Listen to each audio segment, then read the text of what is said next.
为特别培养自动驾驶电动车的人才，好为科技大学甲产业界合作，伫学校设无人驾驶的电动巴士哦。未来若是技术稳定，嘛望讲会当来申请对云林高铁站到后尾校区的路权进一步来试验。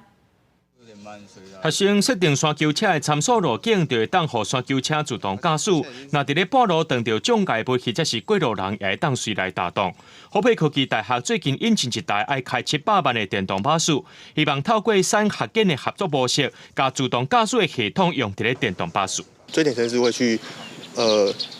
以现在的点跟下一个点去做比对，然后会去控制你的方向盘跟那个油门去做那个控制。对，那这时候电巴进来，我们就是要把所有的技术跟车中心去做合作，然后把技术移植到电巴上。那因为车中心有很大的经验，那我们也是希望借取这样的经验来训练学生、培训学生。 学校表示，目前自动驾驶技术人才是真欠缺，国内也未有学校是建设伫咧研发自动驾驶技术。那准会当透过高铁校区试验环境甲平台，将电动巴士结合着自动驾驶技术了后，那准稳定就会当推广应用。 在我们这厂先这个进行试验成功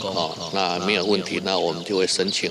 这个路权，然后从高铁站到这个校区来让这个来宾也能够体验一下自驾车的一个应用。